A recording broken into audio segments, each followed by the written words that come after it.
Frères et sœurs, que la paix et la grâce de notre Seigneur et Sauveur Jésus-Christ soient avec vous.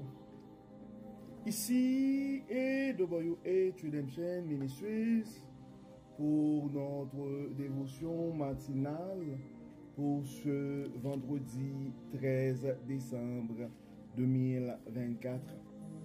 Toujours dans la mission de vous accompagner, journée après journée, réveil après réveil, matinée après matinée, sur le chemin du royaume de Dieu. Car l'essentiel, frères et sœurs, est dans le royaume de Dieu. La force est en Dieu, la guérison est en Dieu, la consolation est en Dieu, l'abondance est en Dieu, la sagesse est en Dieu, et surtout l'espérance, frères et sœurs, est en notre Dieu. Et c'est pourquoi nous nous répétons à chaque instant, cherchons d'abord le royaume de Dieu et sa justice, et toutes les autres choses nous seront données en plus. Donc, bon réveil, mon frère, bon réveil, ma soeur. C'est ici la journée que l'Éternel a faite et qu'elle soit pour nous un sujet de gloire et de louange.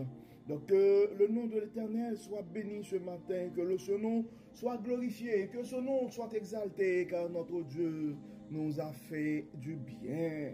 Et nous pouvons crier Ebenezer, Ebenezer, frères et sœurs, et jusqu'ici l'Éternel nous a secourus. Oui, comme le prophète Jérémie, nous pouvons crier que les bontés de l'Éternel ne sont pas épuisées. Ses compassions ne sont pas à leur terme. Elles se renouvellent chaque matin. Oui, frères et sœurs, la fidélité de notre Dieu est grande. C'est pourquoi, si tu penses à un frère, si tu penses à une sœur ce matin, nous vous invitons à partager ce message, car on ne sait jamais ce que la parole de Dieu peut faire dans la vie de l'un de ses enfants bien-aimés. Et la raison d'être, frères et sœurs, de notre dévotion matinale, c'est d'offrir à chaque frère, à chaque sœur, et cette occasion d'avoir un réveil avec Dieu. Car un réveil avec Dieu nous met la table pour une journée remplie de sa faveur. Et en accumulant, frères et sœurs, des journées remplies de la faveur de Dieu, nous allons finir par avoir une année 2024 et complétée et remplie de la bonté de Dieu. En accumulant des années remplies de la bonté de Dieu, nous allons finir par avoir une vie comblée de ses plus riches bénédictions sur plusieurs générations. Donc, c'est pourquoi nous sommes invités, frères et sœurs, à partager le message de la parole de Dieu aux gens qui nous entourent dans les groupes WhatsApp, Facebook, sur les réseaux sociaux. Donc, le texte qui nous est proposé ce matin, ce sont les 11 premiers versets et de 1 Pierre chapitre 5. 1 Pierre chapitre 5, versets 1 à 11.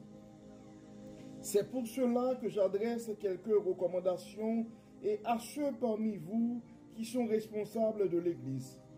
Je leur parle en tant que responsables comme eux et témoins des souffrances de Christ, moi qui ai aussi part et à la gloire qui va être révélée. Prenez soin du troupeau de Dieu qui vous a été confié.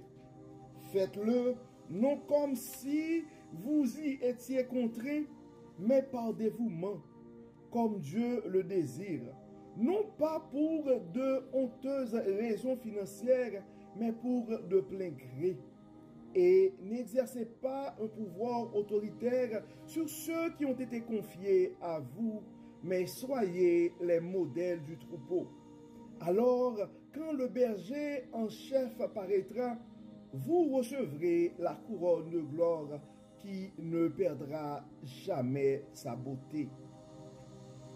Vous de même, jeunes gens, soumettez-vous aux responsables de l'Église. Et vous tous, dans vos relations mutuelles, revêtez-vous d'humilité, car l'Écriture déclare: Dieu s'oppose aux orgueilleux, mais il accorde sa grâce aux humbles. Tenez-vous donc humblement sous la main puissante de Dieu, pour qu'il vous élève au moment fixé par lui. Et déchargez-vous sur lui de tous vos soucis, car il prend soin de vous. Faites preuve de modération et soyez vigilants. Votre adversaire, le diable, rôde autour de vous comme un lion rugissant qui cherche quelqu'un à dévorer.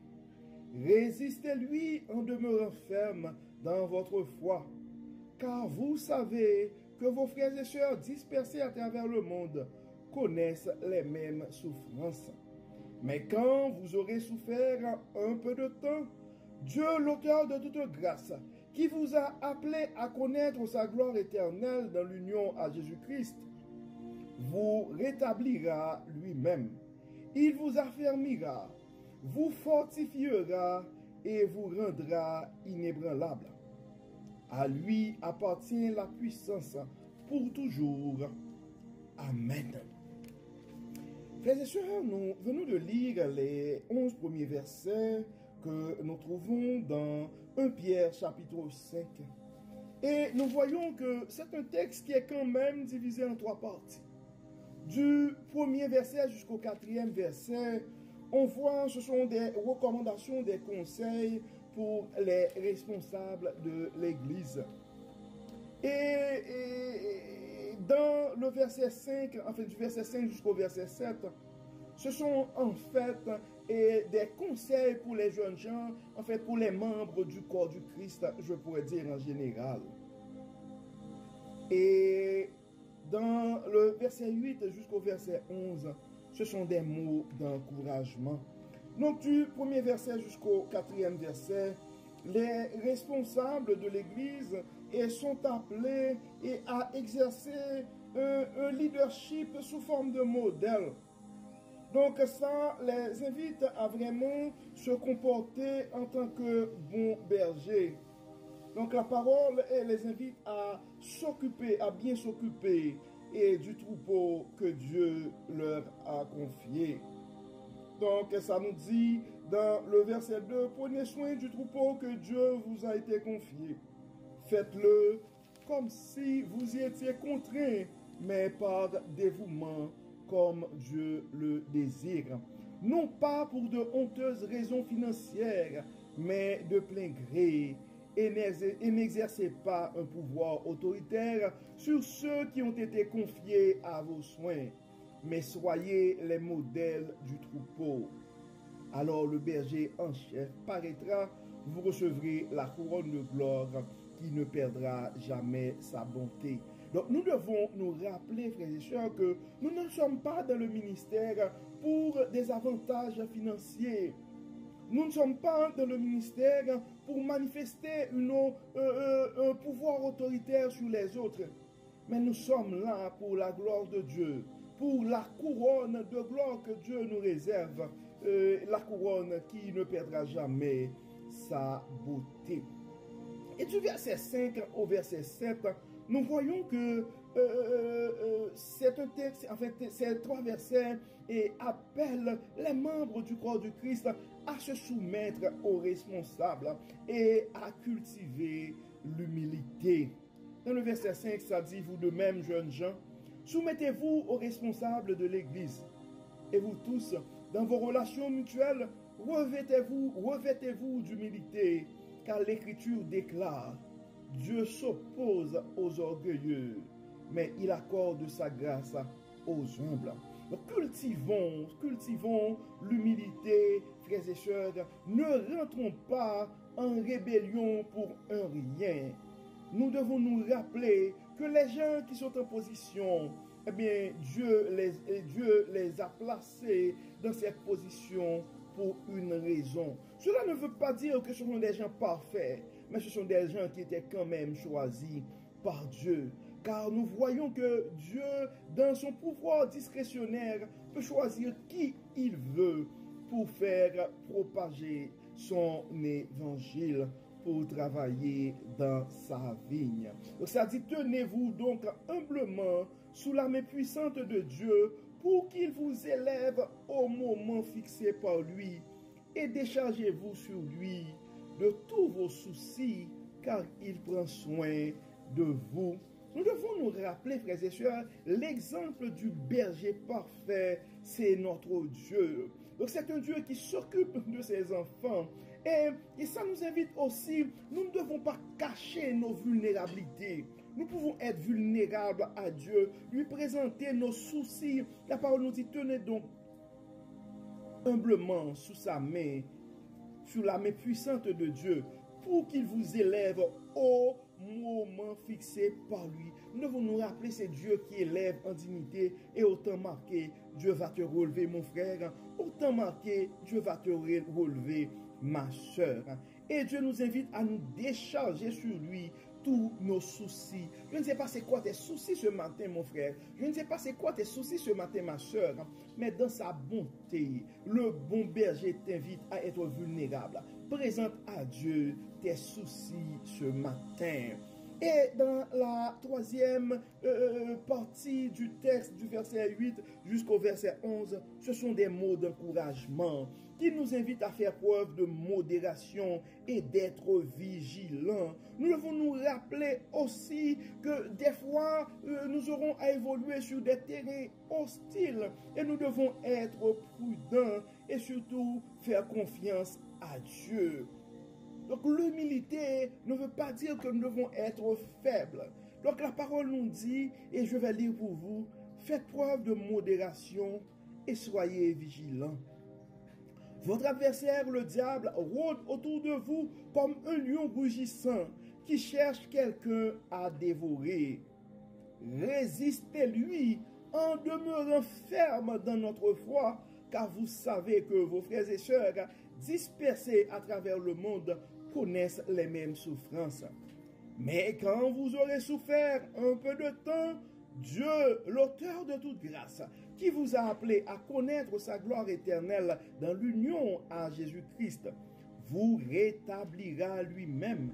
Il vous affermira, il vous fortifiera et vous rendra inébranlable. Nous devons nous rappeler, frères et sœurs, que la force est en Dieu. Oui, la force est en Dieu. Et face à nos soucis, face à l'hostilité, face aux menaces, face à nos adversités, face à la souffrance, nous devons nous soumettre à ce Dieu tout-puissant, car à lui appartient la puissance pour toujours, nous rappelle la parole. Donc comme d'habitude, nous allons prier, frères et sœurs.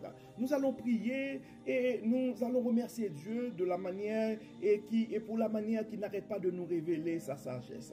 Nous allons remercier, nous allons prier, nous allons demander à Dieu de nous aider à établir un leadership à travers un bon exemple, à travers l'exemple d'un bon berger.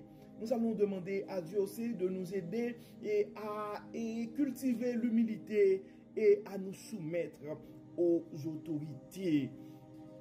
Et nous allons demander à Dieu aussi de nous fortifier, de nous aider et de nous armer pour que nous puissions résister, pour que nous pouvons résister à cet adversaire, le diable qui rôde autour de nous.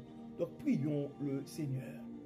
Dieu de toute grâce, Dieu de toute bonté, Dieu de toute miséricorde, nous te disons merci pour ton amour, pour ta grâce, pour ta fidélité envers nous. Merci Seigneur pour la manière que tu n'arrêtes pas de nous enseigner. Merci Seigneur pour la manière que tu n'arrêtes pas de nous révéler ta sagesse. Dieu de bonté, Dieu de toute grâce, Dieu de toute miséricorde, nous te demandons dans ton amour d'intervenir dans nos vies ce matin, de nous aider à pouvoir cultiver l'humilité, à pouvoir cultiver la modération. Aide-nous, Dieu clément, à pouvoir donner l'exemple du bon berger. Aide-nous aussi à pouvoir nous soumettre aux autorités, premièrement, et à ton autorité, Dieu clément. Que ta volonté soit faite dans nos vies. Prends le contrôle de nos vies. Enlève-nous et autour de nous tout ce qui n'est pas de toi. Inspire-nous, guide-nous et protège-nous, Dieu clément. Aide-nous à nous soumettre à toi.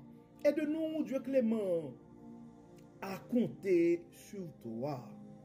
Dieu de toute bonté, Dieu de toute grâce. Prends le contrôle de nos vies. Protège-nous du malin. Et que tout soit fait dans nos vies pour la gloire de ton nom. Nos malades sont entre tes mains. Nos frères et sœurs qui ont des soucis financiers sont entre tes mains. D'autres qui ont des problèmes de couple sont entre tes mains. Nos jeunes sont entre tes mains. Les enfants sont entre tes mains. Nos aînés sont entre tes mains. Assiste-nous, guide-nous, protège-nous, Dieu clément, et que tout soit fait dans nos vies pour la gloire de ton nom. Au nom de Jésus, nous prions. Amen. Amen. Frères et sœurs, nous arrivons au terme de notre dévotion pour ce vendredi. Nous espérons que votre âme a été bénie. Et d'ici là, nous vous souhaitons une excellente journée, une très belle fin de semaine sous le regard du Dieu Tout-Puissant. Que le Seigneur nous bénisse, que le Seigneur nous accorde sa grâce et nous aide à cultiver l'humilité. Au nom de Jésus. Amen. Amen. Encore une fois, bon vendredi, frères et sœurs, et à demain.